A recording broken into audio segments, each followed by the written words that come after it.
Hello folks, this is Mr. Dan coming to you from the landscape design classroom, and today I want to talk to you a little bit about turf care, mowing, watering, and fertilizing. So what's the main idea here? What standard maintenance procedures are necessary to keep turf grasses in healthy condition? Well, we need to get a good start. Plant with grass adapted to your area. For Pennsylvania here, we use cool season grasses such as bluegrass and fescue. We want to work with the natural growth pattern, and healthy turf is going to choke out weeds. So the more you take care of your lawn, the better it's going to be for keeping weeds out of it in the long run. Some essentials include liming, fertilizing, mowing, and watering, and we're going to talk a little bit about each of those. So why do we add lime? The best turf growth is a pH between 6 and 8. So 7 is our base, 6 being more acidic, and 8 being more alkaline. pH and nutrient needs determined from a soil test. Improve soil permeability and structure.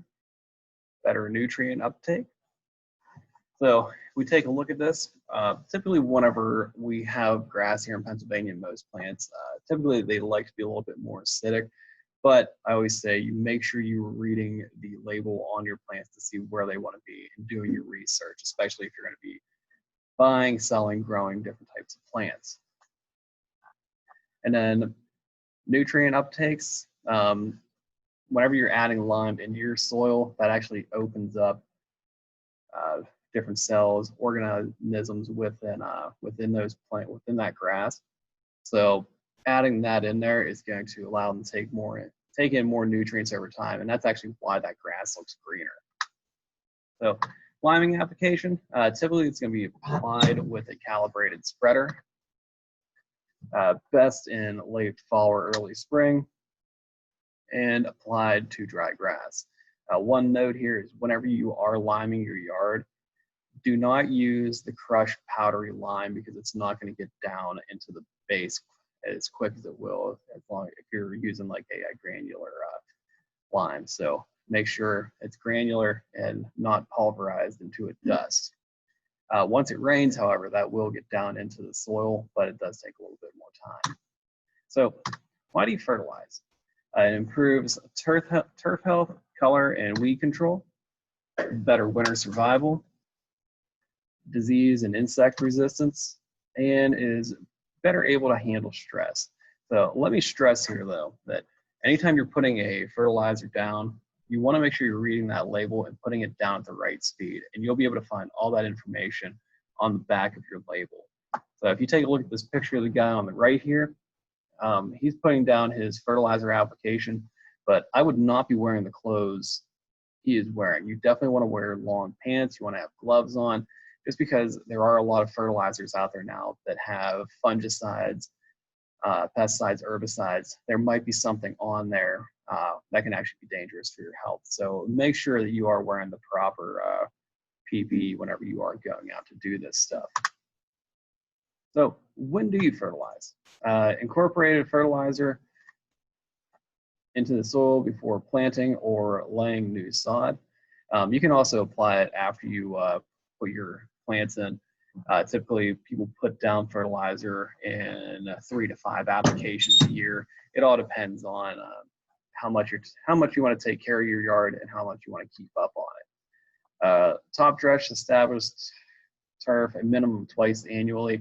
You can get away with 2 times, but I definitely recommend doing a spring, summer, and fall application at least. Typically people do 2 summer applications. That's really good for grub control, but at the same time, if you have a really dry summer, you're going to end up with some browning out in your yard. So you want to fertilize by your grass type. Cool season grasses, you want to do those early fall and early spring. They typically get dormant in hot weather and brown out, but that grass will come back, so don't feel like you have to replant your grass at that point. And warm season grasses, very early spring and midsummer, and they tend to keep growing when hot.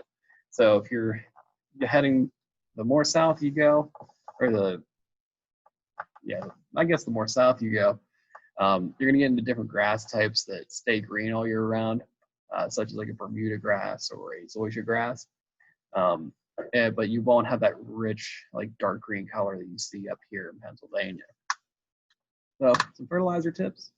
It should be high in nitrogen, moderate phosphate, and potash. So your nitrogen should always be, typically is always going to be your highest number. Depending on, and I always say talk to your sales rep from your fertilizer company. They will lead you in the right direction of what people are using in that moment and in that type of weather, and if we're in the right type of weather.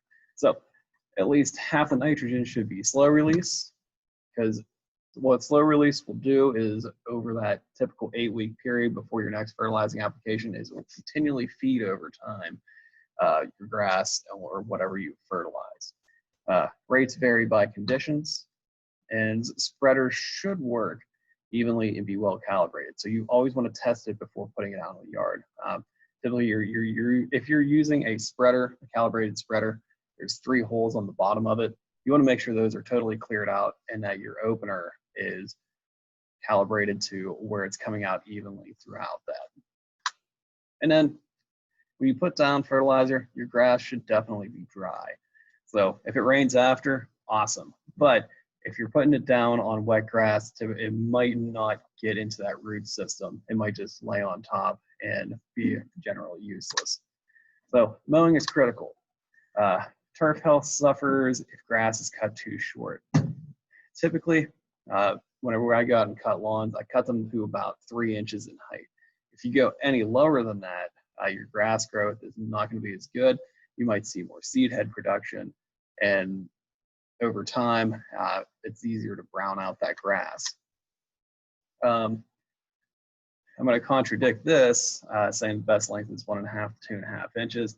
I go with 3 because you're going to get stronger grass at that point. Keep mowing as it keeps growing, absolutely. If it gets above 6 inches, typically your homeowners association is going to get on you about that. So you want to keep that nice at about that 3-inch height, and usually cut weekly or whenever it starts getting a little bit taller. So never allow seed heads to form. Once you have seed heads, you're always going to have seed heads. What those seed heads look like are the little plumes coming out of the top, and just kind of makes your yard look ugly. And in today's day and age of landscaping, you want to make sure that all the yards in the neighborhood look uniform, especially if you're mowing the entire neighborhood. So, and keep your blades sharp. If you take a look at the picture here on the right, you can definitely see some like straying and fraying of those loose ends. And people expect perfection because that's what they're paying for. So when do you water it?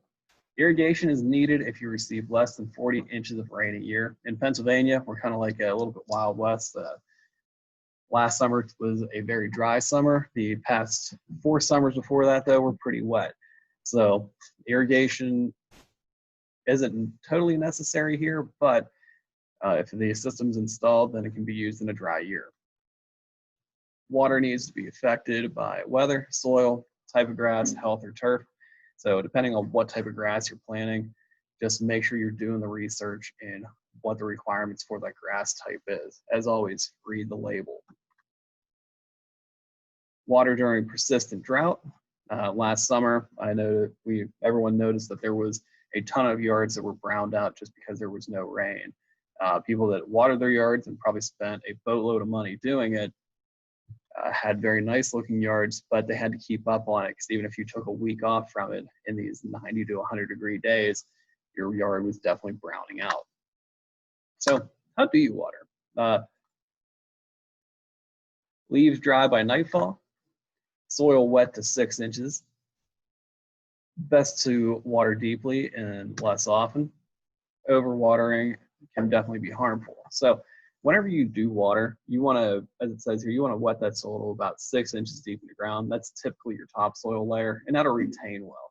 The best times to do that are going to be in the early morning and at night. Never water during the middle of the day unless there is no sun out, because once you water with the sun out, that sunlight coming down is going to act like a magnifying glass and burn out your yard.